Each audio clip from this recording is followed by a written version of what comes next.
Hello everyone, welcome to Career Launcher, and in today's session we are going to talk about quantitative aptitude for CSAT, and this session is for average, and this is the first session of average. So let's get to it. Let's see what kind of questions we might get and what is the approach to solve those questions. Okay. So basically, first question says that average marks of a student in 7 marks is 41. Okay. After re-evaluation in one of the subject, his marks were changed to 42 from 40. Okay. So basically, the definition of average says average is equal to sum upon number of terms. Right. That is the basic definition of average. Now, his initial marks were counted when average was 41. His initial marks were counted as 14, but in reality, his marks increased to 42. So, what is the increase in the marks of the subject? तो जो subject है उसमें कितने number बढ़ गए? 28 number बढ़ गए, right? Subject कितने हैं? 7. सो बेसिकली और बाकी सब्जेक्ट्स में कोई चेंज नहीं हुआ, ठीक है. सो 7 सब्जेक्ट हैं, 28 मार्क्स बढ़े, तो एवरेज में कितने का चेंज आएगा? एवरेज में 4 का चेंज आएगा, राइट? क्योंकि अगर सम 28 से बढ़ेगा तो एवरेज 4 से बढ़ेगा, क्योंकि नंबर ऑफ सब्जेक्ट अपने कितने हैं? 7. ठीक. सो अगर इनिशियल एवरेज 41 है तो फाइनल एवरेज अपना क्या होना चाहिए? दैट शुड बी 41 प्लस 4 और आई वुड से 45. यहाँ पे कोई भी इक्वेशन बनाने की जरूरत नहीं है, कोई भी कैलकुलेशन करने की जरूरत नहीं है. हम केवल डिफरेंस निकाल के, सम में डिफरेंस निकाल के, उसका एवरेज लेके हम एवरेज का डिफरेंस भी डायरेक्टली निकाल सकते हैं. हमें पूरी कैलकुलेशन करने की कभी भी जरूरत नहीं होती इस टाइप के क्वेश्चंस में. चलिए, अब जैसे ये क्वेश्चन है, ये क्या कह रहा है? Find the average of the following set of numbers. Numbers बहुत सारे हैं, राइट? तो अगर नंबर बहुत सारे हैं और तो बेसिकली देखते हैं एवरेज कैसे निकालेंगे कि 1 2 3 4 5 6 7 8 ये एवरेज है अपना, ठीक है. सो अपन लोगों को ये ऑलरेडी पता है कि average is equal to sum upon number of terms. So हम लोग ये भी बोल सकते हैं that is sum is equal to average into number of terms. इस क्वेश्चन में 8 नंबर गिवन है, मतलब n की वैल्यू है 8, ठीक. सो अगर मैं दिस इंटू 8 करूंगा तो 6 8 जा 48, यूनिट डिजिट, सम की जो यूनिट डिजिट है वो 8 आनी चाहिए. इंटू 8 करूंगा तो यूनिट डिजिट 0 आनी चाहिए. इंटू मैं 8 करूंगा तो यूनिट डिजिट मेरी 0 आनी चाहिए. इंटू मैं 8 करूंगा तो यूनिट डिजिट 0 आनी चाहिए. सो अगर मैं सबकी यूनिट डिजिट को ऐड करूं, अगर वैल्यू 8 आती है तो मेरा आंसर आ गया. अगर वैल्यू 0 आती है तो अपन उसके आगे सोचें, ठीक है. सो देखते हैं. 5 प्लस 2 7, 7 9 7 16, 16 और 8 24 और 1 25, 5 30, 4 34 और 4 38. I am getting unit digit as 8. So it means my answer is directly going to be option A, sum divided by number of terms. ये करने का एक तरीका है. करने का दूसरा तरीका क्या है? अपन देखते हैं कि यहाँ पे आप ऑप्शन देखिए, ऑप्शंस कोई पास पास नहीं है, ऑप्शन सारे क्या हैं? दूर दूर. तो हम क्या करेंगे? हम सीधे सीधे नंबर्स को ले रहे हैं. 900 300 अप्रोक्सीमेट में लोअर वैल्यू पे अप्रोक्सीमेट कर रहे हैं. Sorry, 100 200 400 800 500 and 200. ये मैंने नंबर्स ले लिए सारे 100 के टर्म में.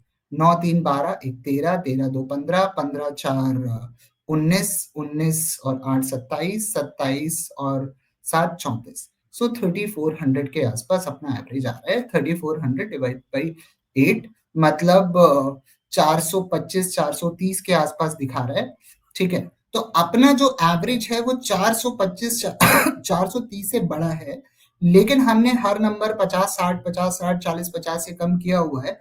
तो इसका मतलब अपना जो एवरेज होना चाहिए वो 430 से ज्यादा होना चाहिए, और मैक्सिमम डिक्रीमेंट हम जो कर सकते हैं वो 100 का कर सकते हैं. तो 430 से बड़ा होना चाहिए और 530 से छोटा होना चाहिए. इसलिए अपना आंसर सीधे सीधे आ जाएगा 476.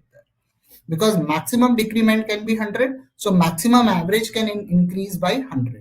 So 430 से 530 के बीच में जो भी आपको नंबर दिखेगा वो आंसर आएगा अपना. चलिए अगला क्वेश्चन लेते हैं कि average of 5 consecutive order numbers A B C D E. So 5 number ले लिए मैंने. कौन कौन से? एक ए है, एक बी है, एक सी है, एक डी है, एक ई है. ये कंसेक्यूटिव ऑड नंबर है इन असेंडिंग ऑर्डर का मतलब बी ए से बड़ा है, सी बी से बड़ा है, डी बी सी से बड़ा है, ई डी से बड़ा है। इनका जो एवरेज है वो 37 है, ठीक है।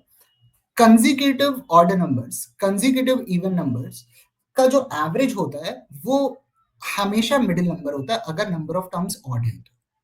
तो यहाँ पे जो आएगा वो क्या आएगा, 37 जो होगा वो सी होगा, C is a middle number, that is the average, ठीक है। तो अगर नंबर ऑफ टर्म्स, अगर अपने पास दो, अगर चार नंबर हों जैसे ए बी सी डी, उनका एवरेज हमको 37 गिवन है, तो इसका मतलब यहाँ पे बीच वाली वैल्यू 37 होगी, ये वाली वैल्यू 35 होगी और ये वाली वैल्यू 39 होगी, राइट। चार नंबर्स का एवरेज 37 नहीं बन सकता। अगर इवन होंगे तो अपना क्या हो जाएगा, ये 36 हो जाएगा, ये 38 हो जाएगा। तो हमेशा इस तरीके से हमें ध्यान देना है, ठीक है। सो ये 37 है, ऑड नंबर्स है, तो ये कितना होगा 35, ये कितना होगा 33, मतलब ऑड नंबर्स में तो दो दो का अंतर होगा ही होगा। अगला नंबर क्या होगा 39, अगला नंबर क्या होगा 41। अपने पास सारे नंबर आ गए। अब क्वेश्चन क्या कह रहा है कि बी और डी का प्रोडक्ट क्या है, ठीक है। बी अपना कितना है 35, डी अपना कितना है 39, ठीक है। अब क्या है कि अगर मैं इसको सॉल्व करूं, ठीक है, तो सॉल्व करने में तो टाइम लगेगा, लाइक तो हम क्या करेंगे, यहाँ पे हमेशा ऑप्शन देखने चाहिए, इसीलिए इसकी यूनिट डिजिट 5 है। किस ऑप्शन में 5 है, सब में 5 है। अपन एक काम करते हैं, 40 इंटू 40 कितना आएगा 1600। तो अपना आंसर 1600 से छोटा होना चाहिए और काफी छोटा होना चाहिए। सो ये तो 1600 से बड़ा है, चला गया, ये भी 1600 से बड़ा है, चला गया, ये 1600 से एकदम ही पास है, मतलब ये भी आंसर नहीं हो सकता। तो आंसर अपना क्या होगा, option A. So this is how we calculate things very easily. चलिए, what is the value if the value of 21a and 21b is this, what is the average, ठीक है।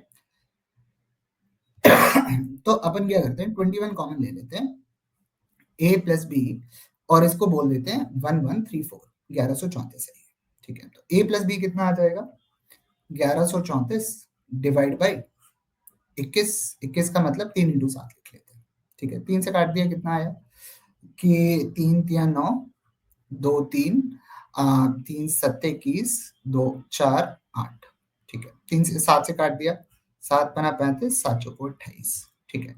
ये आया मेरा सम, किसका, ए और बी का।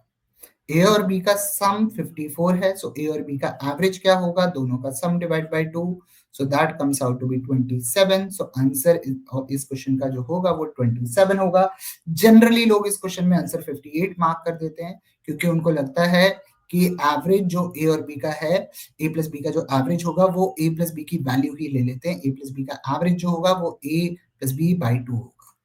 चलिए अगला क्वेश्चन देखते हैं क्या कह रहा है कि average of 5 positive numbers is 344, the average of first two numbers is 650, average of last two numbers is 100, what is the third number, okay। so 5 number है अपने पास, a plus b plus c plus d plus e, and that is divide by 5, ये हमको given है 344, ठीक है, ठीक है। तो a plus b plus c plus d plus e की वैल्यू क्या है, 344 इंटू 5 तो 1500, 1720 आ जाएगी। क्या आएगा, 5 चौको 20, 5 चौको 20, 2 22, 3 बचे 15, 2 17, ठीक, इतना आ गया।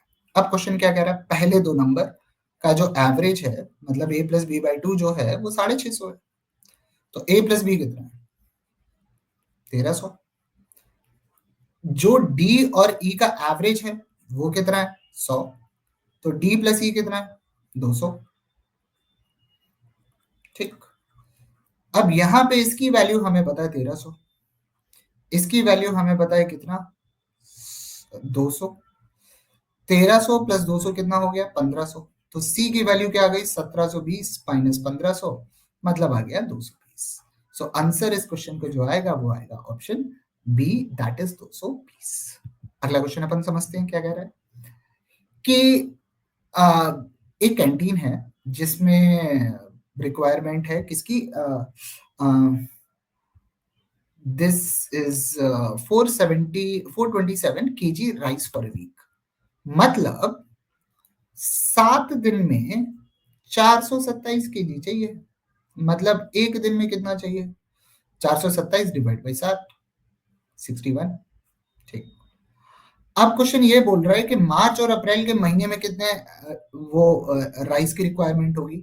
अब मार्च में है अपने 31 डेज, ठीक। अप्रैल में है अपने 30 डेज।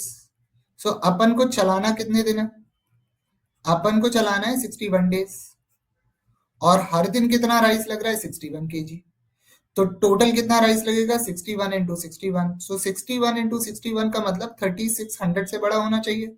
60 इंटू 60 3600 होता है, तो ये तो ऑप्शन नहीं होगा। 3600 से बड़ा ये भी है, ये भी है, लेकिन दोनों की यूनिट डिजिट क्या होनी चाहिए? 1। ये भी चला गया, तो आंसर इसका क्या आएगा? Option B, that is 3720। चलिए अगले क्वेश्चन पे आते हैं। क्वेश्चन क्या कह रहा है कि what is the average of the following set of the numbers. So I got 1 2 3 4 5 6 7 numbers. ठीक है, ये क्वेश्चन उस टाइप का क्वेश्चन है जो हम अभी कर चुके हैं। सो सम क्या होना चाहिए? यूनिट डिजिट सम की 6 इंटू 7, सम की यूनिट डिजिट 5, यूनिट 7, सम की यूनिट डिजिट कितनी आएगी? 6 इंटू 7, सम की यूनिट डिजिट क्या आएगी? 1। ठीक है, अब हमको ये देखना है कि सम की यूनिट डिजिट क्या है। 4 प्लस 1 5, 5 प्लस 3 8, 8 और 8 16, 16 और 7 23, 23 2 25, 25 और 6 31। यूनिट डिजिट आ रही है 1। अपना आंसर आ गया ऑप्शन डी। अपन को कुछ नहीं करना है, अपन को कोई एडिशन सब्ट्रैक्शन लेके नहीं करना है, कोई अप्रोक्सीमेशन की जरूरत नहीं है। और इस क्वेश्चन में जो हमने अप्रोक्सीमेशन वाली चीज करी थी वो इस क्वेश्चन में वैलिड नहीं है। वैलिड इसलिए नहीं है क्योंकि आप देखिए ऑप्शंस बहुत दूर दूर नहीं है। उस वाले क्वेश्चन में ऑप्शन बहुत दूर दूर थे, इसलिए वो चीज चल गई थी। लेकिन इस क्वेश्चन में ऑप्शन में आप देखिए 100 के डिफरेंस में हमारा एवरेज आ रहा था उसमें, तो 100 के डिफरेंस में तो लगभग 3 ऑप्शन है हमारे पास, तो हम तो निकाल ही नहीं सकते। इसलिए इसमें आइदर अगर ये यूनिट डिजिट इसकी 6 आ जाती तो अपन को एक्चुअली कैलकुलेट करना पड़ता। सो उसके बाद हम अप्रोक्सीमेशन कर सकते थे, क्योंकि ये वाला ऑप्शन और ये वाला ऑप्शन बहुत दूर दूर है। ठीक है, सो कई बार एक क्वेश्चन को सॉल्व करने में आपको 2 शॉर्टकट भी लग जाते हैं। सो this is the example of that kind of question. चलिए अगला क्वेश्चन देखते हैं कि average marks in English subject of a class of 24 students is 56। ठीक है, if marks of students were misread as 44 45 61 of actual marks of 48, मतलब 48 को कम करके आपने 44 कर दिया, मतलब आपको मार्क्स 4 नंबर बढ़ाने हैं। ठीक है, तो इसका मतलब जो 56 एवरेज है ये तो गलत एवरेज है, एवरेज हमें सही करना है। तो अगर एक बंदे का लेंगे तो 44 से 48 लेके जाना है, मतलब 4 नंबर बढ़ाने हैं। दूसरे बंदे का 45 से 59 लेके जाना है, इसके कितने नंबर बढ़ाने हैं? इसके 14 मार्क्स बढ़ाने हैं। तीसरे बंदे के 61 से लेके 67 लेके जाना है, कितने मार्क्स बढ़ाने हैं? इसके 6 मार्क्स बढ़ाने हैं। सो टोटल कितना मार्क्स बढ़ाना है? 24। कितने स्टूडेंट्स हैं? 24। तो एवरेज में कितने का इंक्रीमेंट आएगा? तो अगर सम में 24 का इंक्रीमेंट आ रहा है तो एवरेज में कितने का इंक्रीमेंट आएगा? 1 का। अभी एवरेज कितना है? 56। सो फाइनल एवरेज क्या होगा? 57। आ गया आंसर। कोई कैलकुलेशन नहीं है, कोई इक्वेशन नहीं है, वेरिएबल पे तो खेलेंगे ही नहीं। चलिए, अगर किसी को कोई डाउट है so you can definitely ask the doubt, you can definitely ask any question if you need any help. Thank you.